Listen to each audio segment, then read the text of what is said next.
भगवते वासुदेवाय। नारायणं नमस्कृत्य नरं चैव नरोत्तमं देवीं सरस्वतीं व्यासं ततो जयमुदीरयेत्। मूकं करोति वाचालं पङ्गुल्लङ्घयते गिरिं यत्कृपातमहं वन्दे परमानन्दमाधवम्। निगमकल्पतरोर्गलितं फलं शुकमुखात् अमृतद्रवसंयुतं पिबत भागवतं रसमालयम्।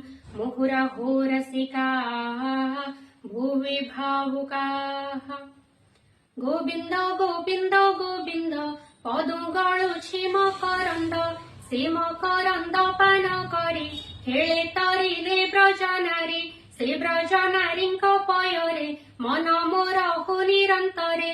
मन मो निरन्तरे थाऊ हा कृष्ण बोली जीव जाओ। हा कृष्ण बोली जाओ जीव मोते उद्धर वासुदेव। श्रीमद्भागवत प्रथम स्कंध षष्ठ अध्याय। श्रीसुत उवाच सौनकः आदि मुनि मध्ये सुतकः हन्ति जे आनन्दे। सुण सकल मुनि जने से व्यासः नारद वचने। एमन्ते नारदर वाणी सत्यवतीर पुत्र शुणी। नारद जन्म कर्म जेते कृष्णंकु भजिले जे मन्ते। ए सर्व कथा जानिबारे पुणी पूछिले आउ थरे। व्यास उवाच गले सन्यासी जेउ दिन तुम्हंको करी मंत्र दान। संतोषे देई कृष्ण दीक्षा गमिले जेणे तांक इच्छा। तदनंतरे कल किस तुम्हे जे अल्प बयस। जन्म सर्जना प्रजापति बालक काळु जे भकति। करी बंचंती प्राणी सर्वे तुम्हे बंचिल केउ भावे। काळ प्रवेशे मुनिवर केन्हे छाडिल कळेबर। पूर्व कल्पर जे विचार कि रूपे हेल जाति स्मर। तुम्भर देहु ज्ञान अन्ते काळ न हरिला के मन्ते। ए मन्ते व्यास मुख शुणी ब्रह्मानन्दन वाक्य भणी। नारद उवाच शृण हो मुनि शुद्ध चेता जे जन्म कर्म रबारता। मोते परम ज्ञान देई विप्र जे गले पथ बाही। मु पुणी प्रथम बयसे मुनि जनक उपदेशे। दीन बंचई माता कोळे मन मोह थाए तांक मेळे। मोर जननी विप्र घरे सेवकी पणे दिन हरे। एकई पुत्र तार मुहि से मोते दंडे न छाड़ई। स्नेहे पोषई नीति नीति मोतहु नाही अन्य गति। से बई विप्र घरे मोते न चाहे आत्मार आयत्ते। मोर निमित्ते भिक्षा अन्न बहुत कल्पे तार मन। अन्न बासे पाइब काहि ब्राह्मण घरे जे मिलई। मोर भुंजिला अवशेष मोर जननी करे ग्रास।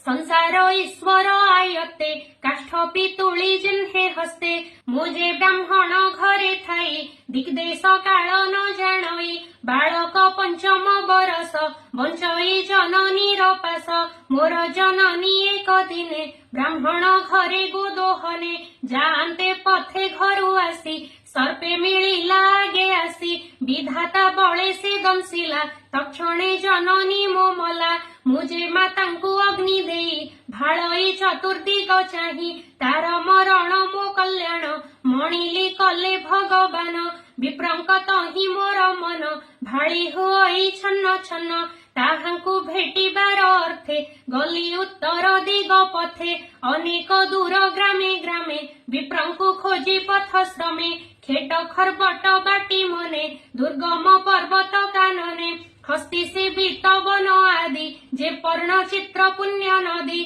पवित्र जलाशय तीर्थे देवे से बंती जहा नित्ये उत्तम सरोवर बने हंस सारस सुख स्वने पुणी गमिली घोर देशे पूरित नळकाश कुशे विषम लता गुळ्म सार दिशई घोर अंधकार सर्प भल्लुक सिंह चाही बने गमई एका मोही एमन्ते भ्रमु घोर पथे श्रमे पिपासा बुभुक्षिते एमन्ते जाई पादे पादे श्रमे पशिली नदी हदे शीतल जले स्नान पान करन्ते गला मोर श्रम से नदी तीरे प्राण पोषी अश्वत्थ तरु मूले बसी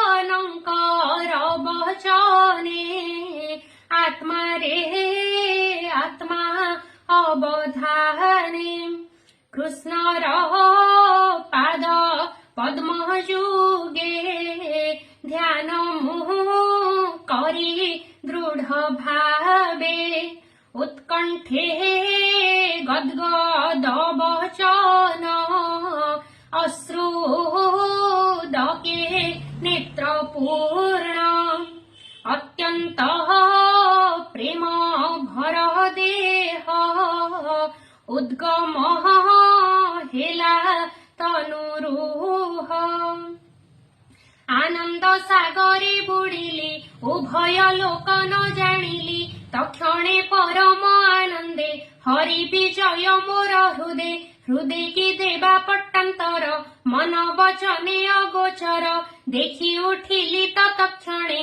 विकल चित्त कर शणे पुणी रहिली दृढ़ चित्ते से रूप देखिबा निमन्ते से हरि हरिले मो मन घोर अंधारे दिव्य ज्ञान बाहुड़ी चाहिली भितरे दिशे आकाश अभ्यंतरे भितरे बाहरे न पाई आकुले कंपई मो देही एमन्ते अंतरिक्ष बाणी कर्ण जुगले मुहि शुणी मन वचन अगोचर स्वभावे गभीर सुस्वर प्रसन्न हेला मोर मन शुणिली आकाश वचन ए जन्मे तू देखिबु काहि मोहर आदि अंत नाही जे जोगी जनकर चित्त कर्म वासनारे जडित जाबत शुभाशुभ कर्मे चित्त आकृष्ट मति भ्रमे भेट से पाइबे के मन्ते कर्म आबोरी नाना मते मोर सेवक सेवा काले तू ही बंचिलु साधु मेले तेणु देखिलु मोते बळे प्रकाश हृदय कमळे मु तोर चित्ते नित्ये थाई तो देहे अमंगल नाही तुझे साधुंक सेवा करी एबे तरिबु भव बारी दृढ़ भक्ति मोर पादे नित्ये प्रकाश प्रमादे अन्ते पशिबु मो भुवने ए देह छाड़ी मोर ध्याने मोर विषय तोर गति केबे हे न भजु दुर्गति सृष्टि प्रलय बाधा जेते केबे हे न लागई तोते मो अनुग्रहे हेउ ज्ञान एमन्त आकाश वचन स्वभावे बाणी अंतरिक्षे के ताहा देखिब प्रत्यक्षे स्वभावे रूप नाही जार महामहिम निर्विकार से वाक्य शुणी चित्त स्थिरे